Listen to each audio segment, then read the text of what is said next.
আজকে 17 এপ্রিল গরমের সময় আজ ঘুরে নেবো বেশ কিছু নতুন নতুন সাইট সিন। মানে চারিদিকে পাহাড়, তার মাঝে এই লেক।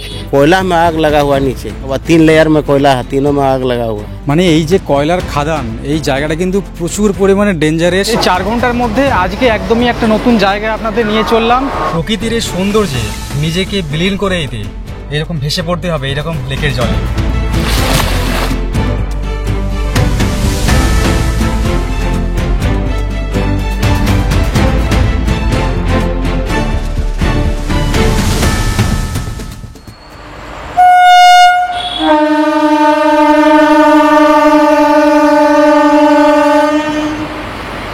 হ্যালো বন্ধুগণ, সবাইকে গুড ইভিনিং। আজকে আবার হাজির হলাম আবার একটা নতুন ভিডিও নিয়ে।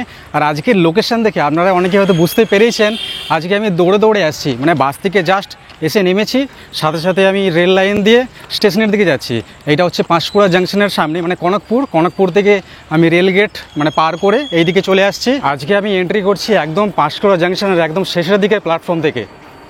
একদিকে বেশ ভালোই হয়েছে, 7টা বেজে 2 মিনিটের যে মেদিনীপুর হাওড়া লোকাল ছিল সেই লোকালটা না 15 মিনিট লেট করে চলছে। 7টা বেজে 2 মিনিটে ট্রেন ঢুকছে, 7টা বেজে 28 মিনিটে।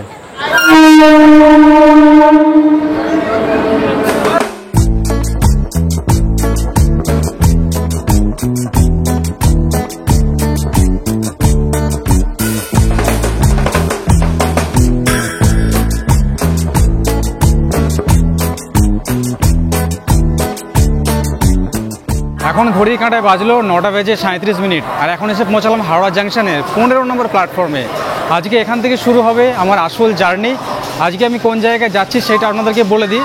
হাওড়া স্টেশন থেকে মাত্র 4 ঘন্টার ডিস্টেন্স, মানে দীঘা যেতে হলেও কিন্তু 4 ঘন্টা সময় লেগে যায় বাসে। সেই 4 ঘন্টার মধ্যে আজকে একদমই একটা নতুন জায়গায় আপনাদের নিয়ে চললাম।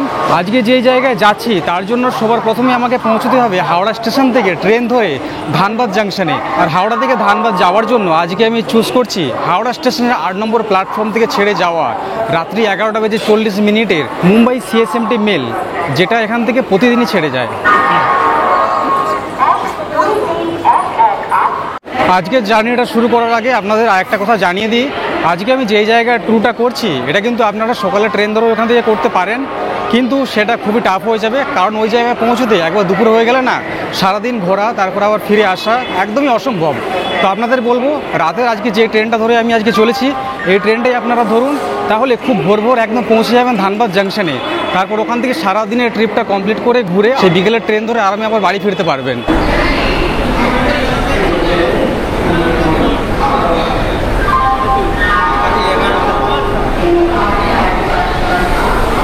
হাওড়া স্টেশনে আজকে রেকর্ড করা ভিড়, যেমন কাউন্টারে লাইন তেমনি ট্রেনের জেনারেলে লাইন দেখছেন একদম ওই জায়গা থেকে শুরু হয়েছে, একদম লম্বা লাইন পড়ে গেছে। তো টিকিট আমি নিয়েছি, 35 মিনিট সময় লেগেছে কাউন্টারে দাঁড়িয়ে খালি টিকিট নিতে। টিকিট নিয়ে বাইরে গেলাম, ওখানে গিয়ে কিছু খাওয়া দাওয়া করলাম, কারণ বাড়ি থেকে খাওয়া দাওয়া করে একদম আসেনি। আর আমার টিকিটের প্রাইস পড়েছে আজকে যে ট্রেনে করে আজকে জার্নি করব মাত্র 110 টাকা করে। তাহলে চলুন, ট্রেন অলরেডি আমাদের দিয়ে দেবে আর কিছুক্ষণের মধ্যেই সময় হয়ে গেছে, আর হাতে মাত্র 30 মিনিট সময় আছে। এখনের এই সময় 7 নম্বর প্ল্যাটফর্মে ঢুকছে হাওড়া মোকামা এক্সপ্রেস। আর আমরা আজকে যে ট্রেনে করে জার্নি করব এই ট্রেনে টোটাল 4টে জেনারেল কোচ আছে। ট্রেনের একদম প্রথম ভাগে রয়েছে 2টো আর একদম শেষ ভাগে রয়েছে 2টো। যেহেতু আজকের ট্রিপটা তৎক্ষণাৎ মানে ঠিক করা হয়েছে একদিনের মধ্যে, সেই জন্য রিজার্ভেশন টিকিট কিন্তু আমরা পাইনি। এই জন্য আজকে জেনারেল টিকিটে করে আজকে পুরো ট্রাভেলটা করব। আর টোটাল 257 কিলোমিটার জার্নি কিন্তু আমরা করব আজকে এই ট্রেনে করে। এই জায়গা থেকে একদম লেগেছে জেনারেলের লাইন, বিশাল লম্বা লাইন।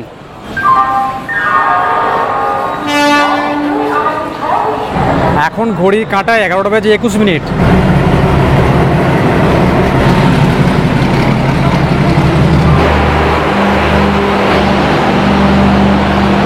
এই ট্রেনের নাম্বার 12321 হাওড়া মুম্বাই সিএসএমটি। আর এই সিএসএমটির মানে হচ্ছে ছত্রপতি শিবাজি মহারাজ টার্মিনাস, বিশাল বড় নাম। এই মুম্বাই সিএসএমটি মেলে এর আগেও আমি জার্নি করেছি দুবার, কিন্তু এত পরিমাণে যে জেনারেলে ভিড় হয় সেটা কিন্তু আমি আজ পর্যন্ত কোনোদিনও দেখিনি। তবুও যাই হোক, ভগবানের কৃপায় সিট পেয়ে গেছি, সিট পেতে কোনো অসুবিধা হয়নি। একটা দিকে 5 জন করে বসছে, একদমই গেটের সামনে এই জায়গায় সিট পেয়ে গেছে একদম পাশে। এখন ঘড়ির কাঁটায় 11টা বেজে 42 মিনিট। রাইট টাইম তো ছিল এখান থেকে ছাড়ার সময় 11টা 40-এ, কিন্তু ছাড়ার শুরুতে 2 মিনিট লেট করছে। কিন্তু কোনো সমস্যা নেই, মাত্র 4 ঘন্টার জার্নি, বেশি লেট করবেও না আশা করি।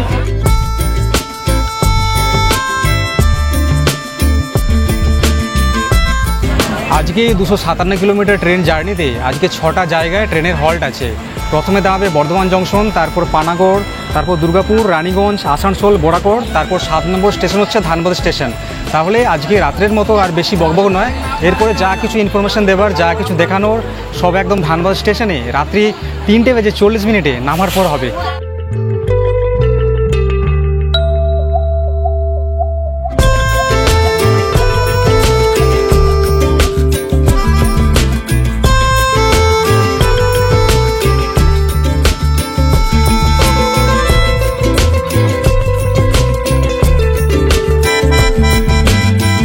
তো বন্ধুগণ, ফাইনালি আমরা পৌঁছে গেলাম 257 কিলোমিটার জার্নি অতিক্রম করে ধানবাদ স্টেশনে।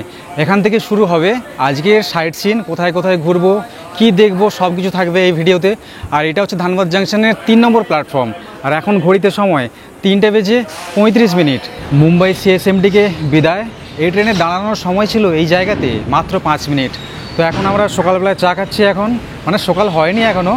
কিছুক্ষণের জন্য আমরা কিন্তু আশ্রয় নিচ্ছি প্ল্যাটফর্মের মধ্যেই, কারণ প্ল্যাটফর্ম হচ্ছে সবথেকে সেফ জায়গা।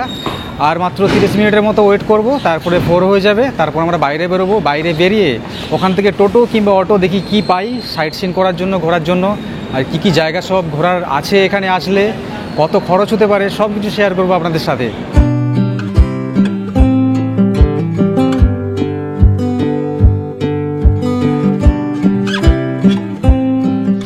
তো বন্ধুগণ, এখন হচ্ছে ভোরের সময়, স্টেশন থেকে বাইরে বেরিয়ে চলে আসছি। আর এখনের এই সময় থেকে দেখছেন স্টেশনের বাইরে প্রচুর 4 হুইলার এই জায়গা থেকে পেয়ে যাবেন সাইট সিনের জন্য বিভিন্ন জায়গাতে। আর এখানে সাইট সিন করতে হলে অনেক পয়েন্ট আছে, অনেক জায়গায় ঘোরার আছে। 4 হুইলারে গেলে এখান থেকে 2000 থেকে 2500 টাকা কিংবা 3000 টাকা পর্যন্ত, মানে যে যেমন সাইট সিনে ঘুরবেন সেই রকম হিসাবে এখানে একটা প্রাইস নির্ধারণ করা আছে। তাছাড়া এখানে কিন্তু অটোতে করেও ঘুরতে যাওয়া যায়। পাশেই রয়েছে অটো স্ট্যান্ড, এইদিকে দেখছেন লাইন ধরে প্রচুর অটো দাঁড়িয়ে রয়েছে, মানে এইদিকে 4 হুইলার, তারই পাশে এখানে হচ্ছে অটো। যেহেতু চিপ বাজেটে আজকে ট্যুরটা কমপ্লিট করছি, চিপভাবে এসেছি, সেই জন্য আমরা কিন্তু অটো নিয়ে ঘুরবো। তো একটু পরে আমরা এখান থেকে অটো নেবো। তার আগে আমরা স্টেশনের বাইরে এখানে এখন প্রচুর খাবারের দোকান খুলে গেছে। এইদিকে লাইন ধরে একটা মার্কেট আছে, যেটা হচ্ছে খাবারের মার্কেট। তো ওখানে গিয়ে সকালে দেখি চা, সকালের ব্রেকফাস্ট কিছু করে নিই।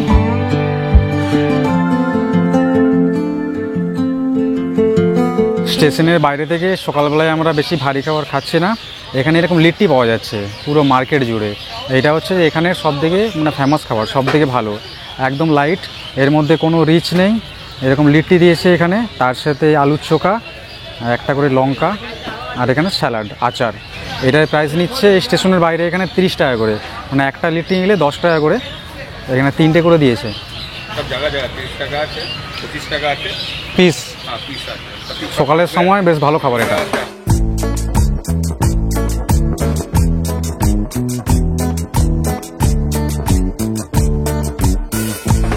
এখন ঘড়ির কাঁটায় বাজে সকাল 5:40। এখন আমরা স্টেশনের বাইরে থেকেই একটা হচ্ছে অটো করে নিয়েছি, কিন্তু স্টেশনের বাইরে যেখানে অটো ইউনিয়ন আছে ওই জায়গা থেকে না প্রাইসটা অনেকটাই বেশি বলছে। ওখান থেকে 1500, কেউ বলছে 2000। তো সেই জন্য আমরা ইউনিয়নের বাইরে বেরিয়ে এসে মানে মেন রাস্তা থেকে রানিং একটা আমরা অটো করে নিয়েছি। স্টেশনের ভেতরের তুলনায় অনেকটাই কিন্তু কম প্রাইস পড়েছে আমাদের এই অটোতে। আজকে আমাদের টোটাল কত খরচ পড়ছে এই জায়গাগুলো ঘুরতে, এবং কতটা সময় লাগতে পারে, এবং কখন এখানে স্টেশনে এসে পৌঁছোই আমরা, এখান থেকে ট্রেন ধরে যাই, সব কিছু শেয়ার করবো আপনাদের।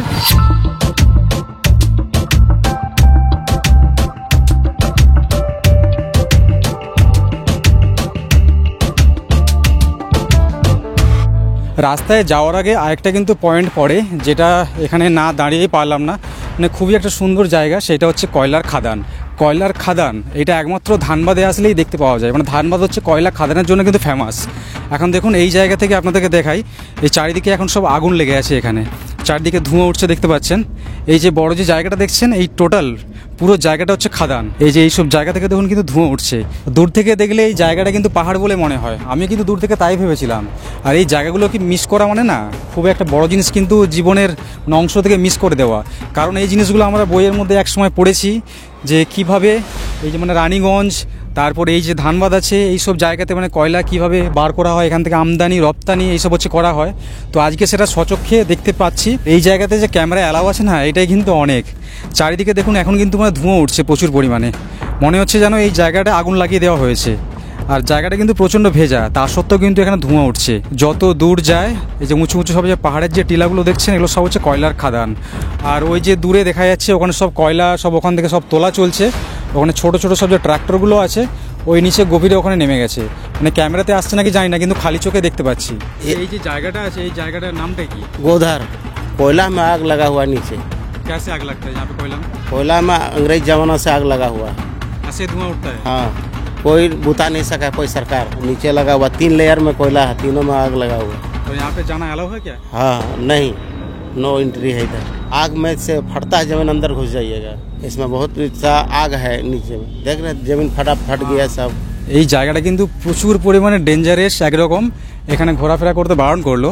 আমি জাস্ট এই দূর থেকে আপনাদেরকে একটু দেখাচ্ছি। এখানে চারিদিকে না ধোঁয়া উঠছে। আমি প্রথমে বুঝতে পারিনি যে চারিদিকে এত ধোঁয়া কিসের। আসলে নিচে যে কয়লার লেয়ার আছে এখানে নাকি অটোমেটিক নাকি আগুন মানে লেগে যায়, আর এটা বছরের পর বছর ধরে এরকম ধোঁয়া উঠতেই থাকে এখানে। এই ধোঁয়া আজ পর্যন্ত কেউ নেভাতে পারছে না। হয়তো খুব সম্ভব 2-3 দিনের মধ্যে একবার বৃষ্টি হয়েছিল, তা সত্ত্বেও মাটি নিচে থেকে ধোঁয়া উঠছে। আর এই মাটির টেম্পারেচার না প্রচণ্ড গরম। এই যে আমি দাঁড়িয়েছি, এই নিচে মাটি প্রচণ্ড পরিমাণে গরম। অনেক সময় কি হয়, এই মানে ভূমি হচ্ছে ধসে গিয়ে না নিচের দিকে মানে নেমে যাওয়ার চান্স থাকে, তখন নাকি মানুষ পুরো আগুনে জ্বলে পুরো পুরো ছাই হয়ে যায়। তো যাই হোক, এই জায়গা দেখা হলো, তাহলে চলুন এবার আমাদের প্রথম যে সাইট সিন আছে সেই দিকে আমরা এগোই। এখন যে রাস্তার উপর দিয়ে আমরা যাচ্ছি এই রাস্তাটাও না পুরো কয়লার খাদানের উপর দিয়ে তৈরি হয়েছে। মানে এই রোডের নিচে কয়লা হচ্ছে এখন মানে মজুদ আছে। আর এখানে বৃষ্টির সময় সব থেকে ভয়ঙ্কর রূপ দেখতে পাওয়া যায়, যেটা বলছে এখানে সব স্থানীয়রা। এখানে যখন বৃষ্টি হয় না, ওই যে কয়লার খাদানটা যে দেখালাম ওখানে অনেক ওপর পর্যন্ত যেরকম লাভা বিস্ফোরণ হয় সেরকম বিস্ফোট দেখতে পাওয়া যায়, কারণ নিচে পুরো গরম লাভার মতো আগুন একদম সবসময় বিরাজ করছে। আর আগুন আর জল পরস্পরের শত্রু, এটা আমরা সবাই জানি। তো আমার এইসব দেখার ইচ্ছে একদমই নেই। এই জায়গাটা এখন ঘুরে নিলাম, তার কারণ আমরা যখন ফিরবো না, ফেরার সময় কিন্তু এই রাস্তা দিয়ে আমরা ফিরবো না, সেই জন্য এটা আর দেখতে পাবো না, সেই জন্য সবার আগে এটা দেখে নিলাম। আর এইটা কিন্তু আজকের সাইট সিনের মধ্যে কিন্তু একদমই পড়ছে না, এটা জাস্ট রাস্তায় যাওয়াকালীন আমরা দেখতে পেলাম, সেই জন্য নেমে দেখলাম এবং আপনাদেরকেও শেয়ার করলাম কিছু জিনিস।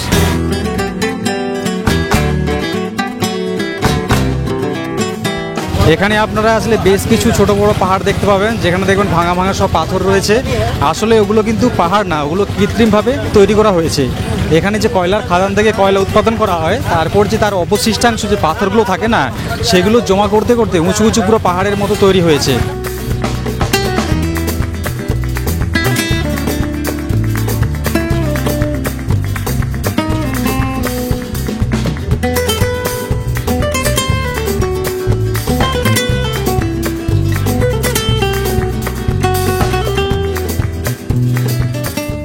এই জায়গায় আমাদের অটোটাকে দাঁড় করিয়েছে, আর এখান থেকেই নিচে যে ভাটিন্ডা ফলস আছে তার কিন্তু আওয়াজটা শুনতে পাচ্ছি আমরা।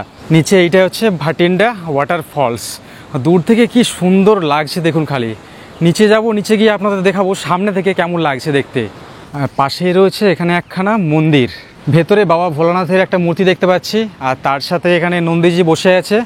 আর এই জায়গা দিয়ে নিচে যাবার হচ্ছে রাস্তা। এখানে এরকম কাগজ ফুলের গাছ, আর তার সাথে এখানে ছোট্ট একটা গণেশ মন্দির আছে। আর এইটা বেসিক্যালি একটা পিকনিকের জায়গা। এখানে বাম দিকে বলছে পিকনিক করতে আসে যারা, এখানে তারা এই দিকটাতে যায়। আর এখন যে এই জায়গায় আসছি, এইটা হচ্ছে যে আসল যে ফলসটা, এখান থেকে আপনারা দেখতে পারবেন। আর এই যে জলধারা, এইটা কিন্তু আসছে একদম ওই ওপর থেকে, অনেকগুলো লেয়ার আছে এইরকম।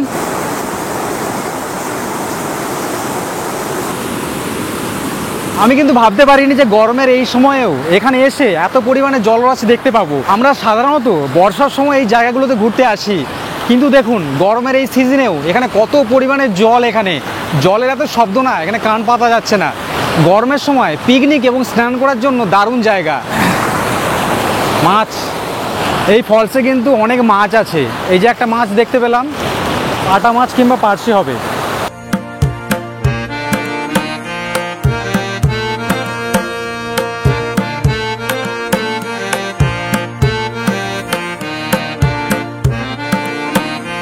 এর আগের বছর তখন আমি দশম ফলসে দেখেছিলাম, যেখানে প্রচুর পরিমাণে মানে ফলস রয়েছে ছোট ছোট।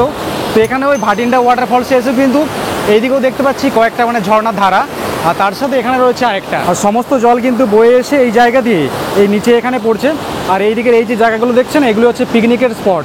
এই জায়গাতে জলের স্রোত এতটাই প্রবল, এখানে যদি যাওয়া হয় তাহলে মৃত্যুকে হচ্ছে আপন করে নেওয়া হয়। এখানে নিচের জল বলছে 20 ফিট গভীর। আর এখানে আপনারা যখন বর্ষার সময় আসবেন না, তাহলে জলের মানে স্রোতটা আপনারা ওই জায়গা থেকে দেখতে পাবেন। লাইন ধরে কয়েকটা পাথর দেওয়া আছে, ওটা হচ্ছে জলের লেভেল। আর এই যেসব পাথরগুলো আছে দেখতে পাচ্ছেন, এখানে আপনাদেরকে দেখিয়ে দিই, এইরকম দেখুন সব ডেঞ্জার লেখা আছে এখানে, ওখানে, না সমস্ত জায়গাতে। আজকের প্রথম সাইট সিনে যেই জায়গাতে আসলাম আমার সব থেকে বেস্ট লেগেছে।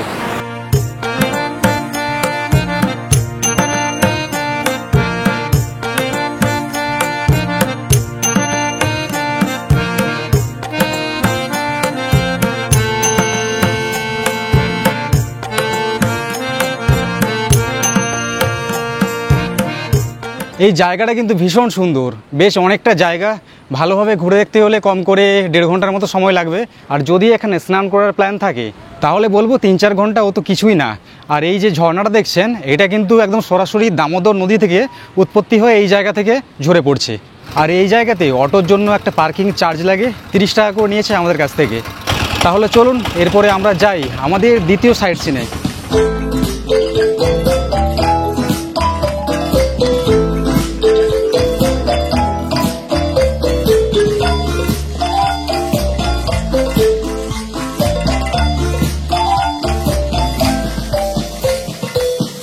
হাই,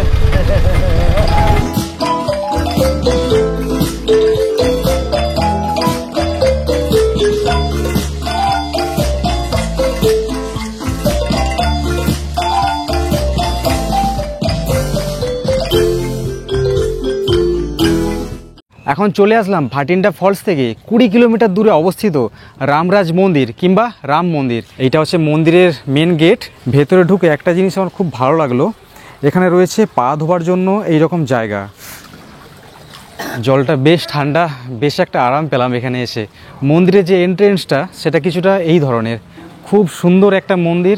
এই রকম একটা জায়গায় এত দূরে এইরকম একটা মন্দির কিন্তু আসার একদম বাইরে।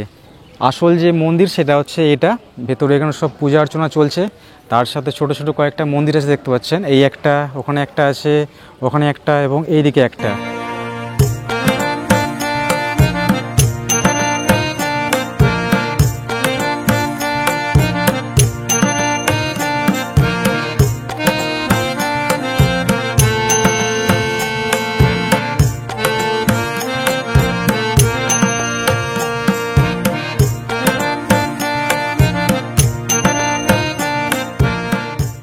মন্দিরটা কিন্তু বেশ অনেকটা বড়, আর জায়গাটা এত সুন্দর, মানে কি বলবো, এত যে শান্তি না জায়গাটায়। মন্দিরের পাশের এই রাস্তা দিয়ে একটা পেছনে একটা ঝিল আছে, ঝিলটা যেটা দেখালাম আপনাদের এক্ষুনি। মন্দিরে 360 ডিগ্রি ভিউ পুরো নিয়ে নিয়েছি গোটা চারিদিক ঘুরে ঘুরে। তো কেমন লাগছে মন্দিরটা অবশ্যই জানাবেন। এখানে এই যে রাম মন্দিরে দর্শন করলাম না, একদম অদ্ভুত অনুভূতি, অদ্ভুত। সবাইকে হাইলি রেকমেন্ড রইল, ধানবাদ ঘুরতে আসলে অবশ্যই এই রামরাজ মন্দির কিংবা এই রাম মন্দিরে অবশ্যই একবার ঘুরতে আসবেন। আমি বলছি দারুণ লাগবে। তাহলে চলুন এখান থেকে আমরা এখন এগোই আমাদের পরের ডেস্টিনেশনের দিকে।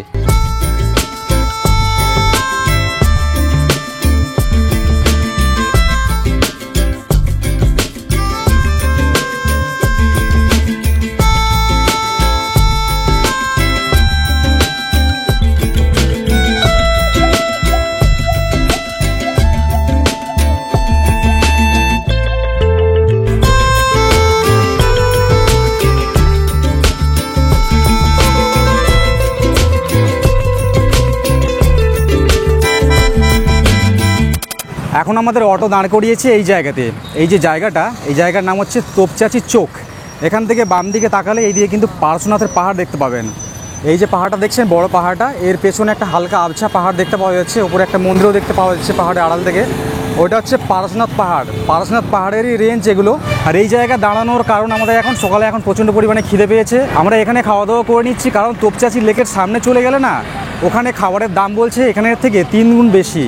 তো যেহেতু চিপ বাজেটে পুরো ট্রাভেলটা করছি, সেই জন্য খাওয়া দাওয়া একটু চিপ বাজেটেই করছি।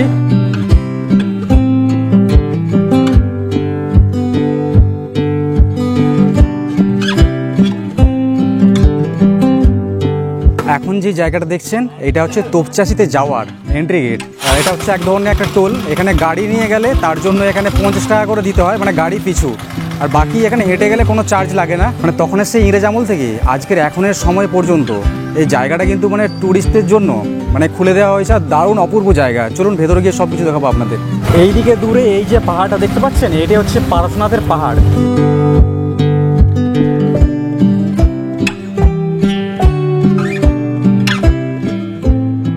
আমরা এখন চলে আসলাম ফাইনালি তোপচাচি লেকের সামনে। আর তার আগে আপনাদের ভগবানের দর্শনটা করিয়ে দিই। এইদিকে হচ্ছে বজরংবলীর মন্দির, একদম এরকম দেখছেন উঁচু ছোট্ট একটা পাহাড়ের উপরে। আর এই জায়গাটা দেখুন, খালি এই জায়গার প্রাকৃতিক সৌন্দর্যটা খালি দেখুন। এর আগে আমি মাইথনে গেছি, মাইথনের সেখানের প্রকৃতি আলাদা, কিন্তু এই জায়গার প্রকৃতি একদমই আলাদা, একদম পুরো ডিসেন্ট পাহাড়ি পাহাড়। এই যে পুরো যে পাহাড়ের রেঞ্জটা দেখতে পাচ্ছেন, এটাই হচ্ছে পারশনাথ পাহাড়ের রেঞ্জ। এই যে দূরে পারশনাথ মন্দিরটা দেখা যাচ্ছে দেখুন, ছোট্ট একটা সাদা মন্দির। আর এই যে গেটটা করা আছে দেখছেন, এই গেটটা হচ্ছে ইংরেজ আমলে তৈরি করা হয়েছিল। আর এটা আজকের সময়ের ভারতবর্ষে যদি তৈরি করা হতো না, কবে এটা ভেঙে যেত। ইংরেজদের একটা জিনিস কিন্তু মানে যেটা আমরা লক্ষ্য করি, যতগুলো জিনিস বানিয়েছে না, প্রত্যেকটা জিনিস একদম অক্ষয় অমর হয়ে টিকে আছে। যেমন আমাদের কলকাতার হাওড়া ব্রিজের কথাই বলি। সবার আগে চলুন এই যে লেকটা আছে না, লেকের জলটা আপনাদেরকে একবার দেখাই সামনে থেকে। এত পরিষ্কার কাঁচের মতো জল, এটা কিন্তু সচরাচর অন্যান্য জায়গায় গেলে দেখতে পাওয়া যায় না। এর আগে আমি মুকুটমণিপুরে গেছি, সেখানেও আমি দেখিয়েছি। আর এখানে দেখুন ছোট ছোট সব মাছ দেখুন, এগুলো সব হচ্ছে ছোট ছোট ভোলা মাছ। পুরো মাছে ভর্তি এই লেকের মধ্যে। মানে জলের নিচে কি আছে সেটা খালি চোখে একদম পরিষ্কার দেখতে পাওয়া যাচ্ছে। আর এইদিকে দেখুন অনেক মানুষ স্নান করছে। তার সাথে এখানে দেখুন প্রচুর খড় হাঁস, যেগুলোকে আমরা বলি, যেগুলো হচ্ছে পাতি হাঁস অনেকে বলে থাকেন, সেগুলো কিন্তু এই লেকের জলে এখানে দেখতে পাওয়া যাচ্ছে দূরে। এই যে দৃশ্য এত সুন্দর না, কি বলবো, আমার ভাষায় আমি বলে বোঝাতে পারছি না। ইচ্ছে করছে এখন এই জলের মধ্যে লাফঝাপ করি, স্নান করি। কারণ দুপুরের সময় এখন মানে আপনারা যেই পরিমাণ রোদটা এখন দেখতে পাচ্ছেন না, সেই পরিমাণে কিন্তু গরম এই জায়গাতে একদমই নেই। ঝিলটা দেখলে মনে হচ্ছে জল খুব বেশি গভীর নেই, আসলে এই ঝিলের গভীরতা কিন্তু প্রচণ্ড। যার জন্য দেখুন এরকম বোর্ডে এখানে সব লেখা আছে সাবধান বার্তা, যে ঝিল কি গহরাই জাদা হ্যায়, কৃপয়া ঝিল মে প্রবেশ নাই করে। আর এটাই হচ্ছে এই তোপচাচি লেকের মানে উপরে যে ড্যাম তৈরি করা হয়েছে তার হচ্ছে রাস্তাটা। এই রাস্তাটা দেখুন কত সুন্দর। ওই যে দূরে দেখুন দেখতে পাওয়া যাচ্ছে পারশনাথের মন্দিরের যে মাথার যে সাদা চূড়োটা, সেইটা। পাহাড়ের কোলে এই তোপচাচি লেক না একটা ছোট্টখাট্ট একটা স্বর্গের মতো।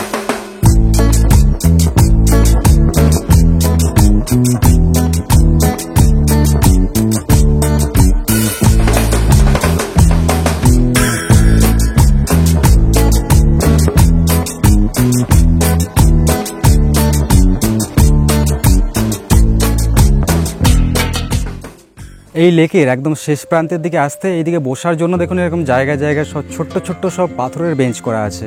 এইদিকেও লাইন ধরে কয়েকটা করা আছে। আর এই যে গাছগুলো দেখছেন, এটা হচ্ছে আম গাছ, পাশে এটা হচ্ছে জাম গাছ।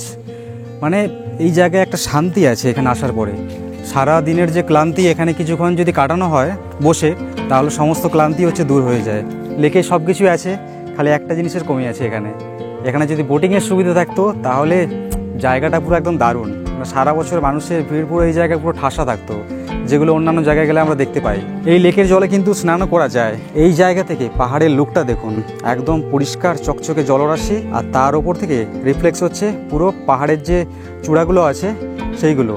আর এখান থেকে পারশনাথের পাহাড়টা একদম পুরো পরিষ্কার দেখতে পাওয়া যাচ্ছে। এই পাহাড়ের হাইট এখান থেকে অল্প দেখালেও না, পাহাড় কিন্তু বেশ উঁচু। ওটা হচ্ছে 4500 ফিট, তারও বেশি হচ্ছে উচ্চতা। আমি পারশনাথে দুবার এসেছি এর আগে, রিসেন্ট এই 3-4 মাস আগে একবার এসেছিলাম, তার আগে আগের বছর বর্ষার সময় একবার এসেছিলাম। সে এক ভীষণ মানে ট্রেক, এত কঠিন ট্রেক না। অনেক জায়গায় ট্রেকিং করেছি, কিন্তু এই পারশনাথের মতো এত কঠিন ট্রেক আমার জীবনে আমি কোনোদিনও করিনি। আর যারা যারা এখানে এসেছে তারা জানে যে পারশনাথের উপরে ওঠার কষ্টটা কী। আর এখানে ভবিষ্যতে আমি আবার আসবো, কিন্তু গরমের সময় আসবো না। আর গরমের সময় আসার জন্য কাউকে রেকমেন্ডও করবো না, কারণ গরমের সময় পারশনাথ পাহাড় বেশ গরম। ওপরে গিয়ে যদিও বা ঠান্ডা আছে, কিন্তু মাঝ রাস্তায় ওঠাকালীন ওই সময়ের যে সিচুয়েশনটা সেটা কিন্তু খুব খারাপ। প্রকৃতির এই সৌন্দর্যে নিজেকে বিলীন করে এতে এরকম ভেসে পড়তে হবে এরকম লেকের জলে।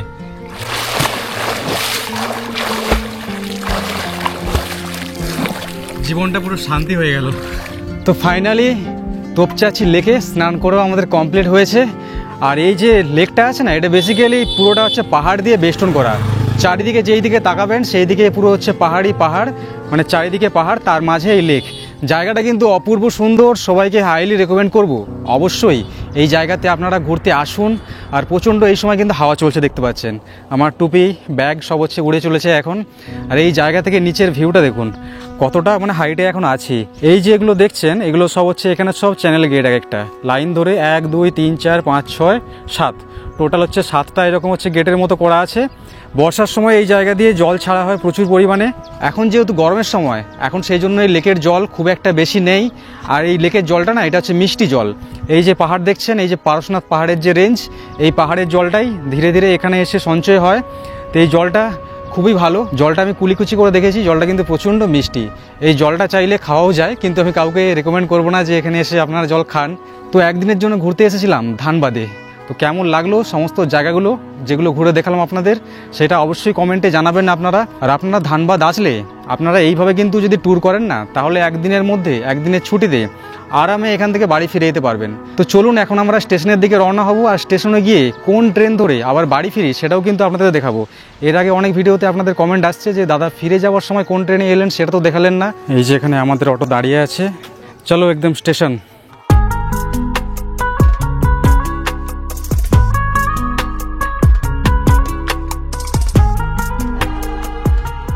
এখন চলে আসলাম ধানবাদ স্টেশনে। আর স্টেশনে আসার আগে তাড়াহুড়োতে ফুটেজ কয়েকটা একদম পুরো খারাপ হয়ে গেছে। এখানে যে অটো চালক দাদা আছে না, তার হচ্ছে ইন্টারভিউ নিচ্ছিলাম ছোটো একটা, মানে কত করে নিচ্ছে প্রাইস, ফোন নাম্বার নিয়েছিলাম। তো পুরোপুরি বরবাদ হয়ে গেছে। নাম্বার আলাদা করে নিয়েছি, আমি ডিসক্রিপশনে দিয়ে দেবো আপনাদের। দেখুন এখন ডিসপ্লেতে এখন শো করছে। আসলে ব্যাপারটা হচ্ছে আমি হাইপার ল্যাপস মোডে সেট করে গেছিলাম, সেই জন্য সব কিছু ফাস্ট হয়ে গেছে, কোথাও একটাও রেকর্ড হয়নি। তো আপনাদেরকে আমি বলে দিই, টোটাল 1100 টাকা দিয়ে আজকে এই পয়েন্টগুলো ঘুরেছি। আর এখন ঘড়ির কাঁটা এখন বাজে দুপুর 2টো, বিকেল 4:20 ধানবাদ স্টেশন থেকে ব্ল্যাক ডায়মন্ড এক্সপ্রেস আছে, যেটা হাওড়া পর্যন্ত যায়। হাওড়াতে নামানোর সময় রাত্রি 9:30টার আশেপাশে। আর আপনারা চেষ্টা করবেন আর একটু সময় স্পেন্ড করে তারপর আসতে, কেননা আমি এখন 2টো মানে 2.5 ঘন্টা আগে প্রায় আমি চলে এসেছি স্টেশনে।